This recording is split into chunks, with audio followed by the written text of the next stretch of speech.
guys, it's Izzy here, and today I am going to be doing my October reading wrap up.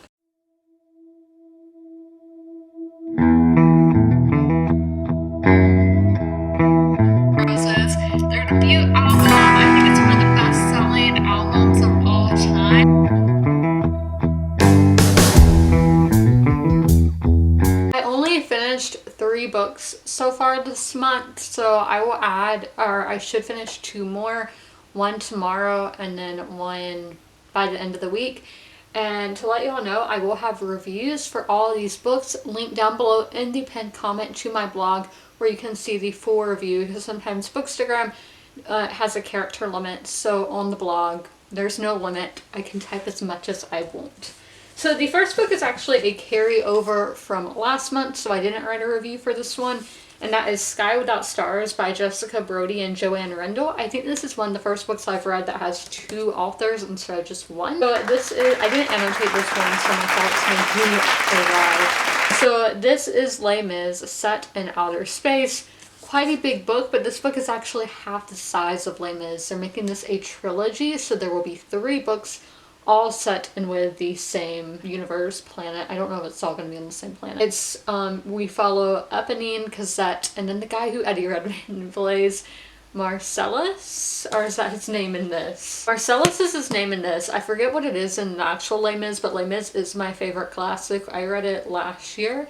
And so getting to read Les Mis as a sci-fi was so cool, and I highly recommend reading this if you've read Les Mis, and I think you would enjoy it as well even if you haven't read Les Mis.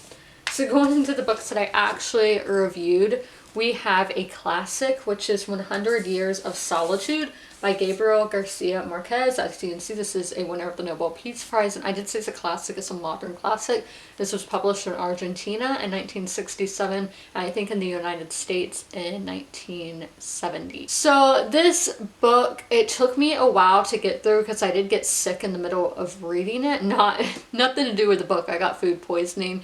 So I took a week off because I just had to get my health back and get healthy again, so I didn't read for that long. Maybe if I was reading a contemporary or something, I could have read in that time, but reading a classic, this book is dense. I will admit it is dense. So I'm not going into plots because I talked about the plots in my TBR videos, so if you want to see the plots, check out that video.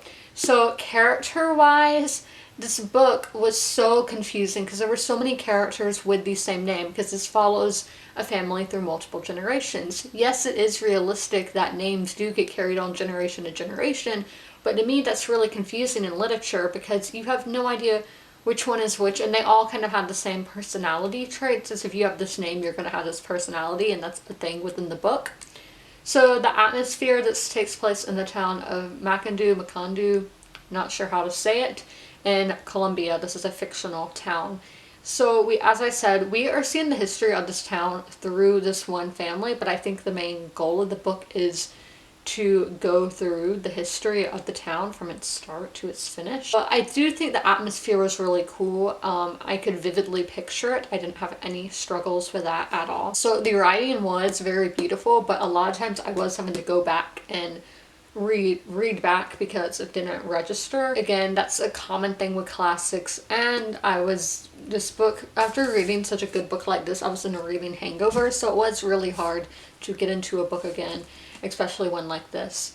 And so the intrigue, I don't really know if I was really intrigued.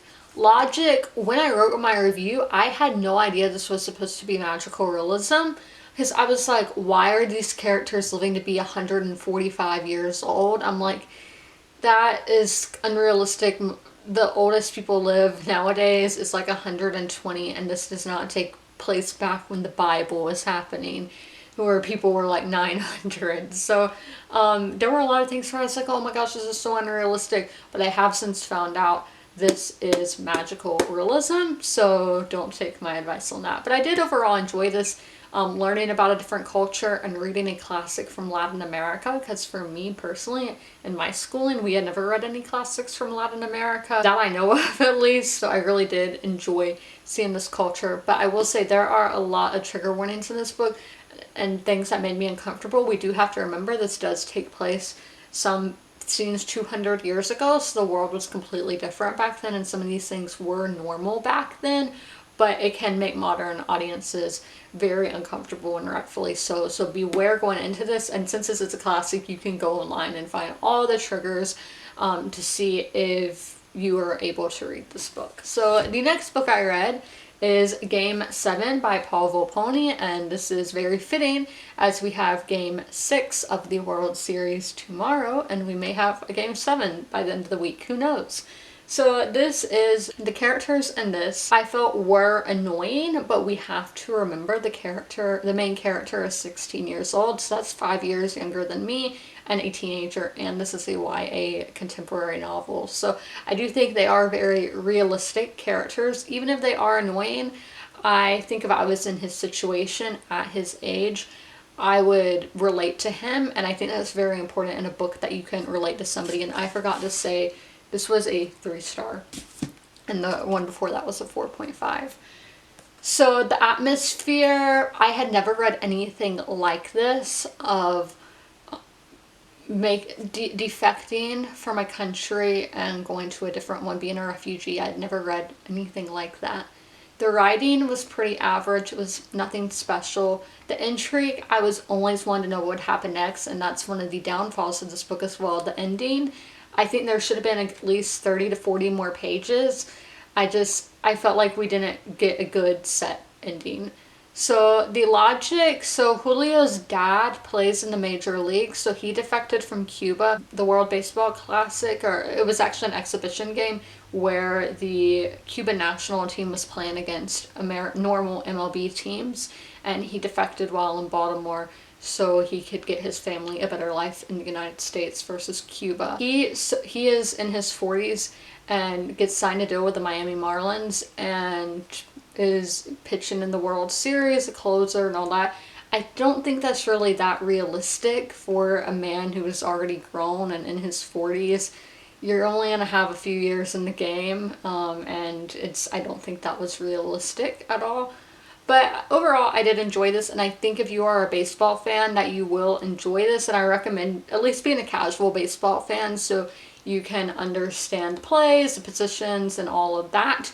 But I also think this is a very interesting story of how players come from Cuba to play in the major leagues and just the difficulties of it all, because so many of our favorite players that we watch and love have gone through similar situations as Julio in this book. So I think this is very important to see how difficult it is to really make it in the majors coming from a country like Cuba, how hard that is. So I hope you guys enjoyed this video, and as always, comment, rate, and subscribe, and be sure to ring the notification bell for whom the bells toll if you want to be one of the first to know when I upload a video on this channel. I will see you guys later this week with a vlog. Happy fall and happy early Halloween. Bye guys!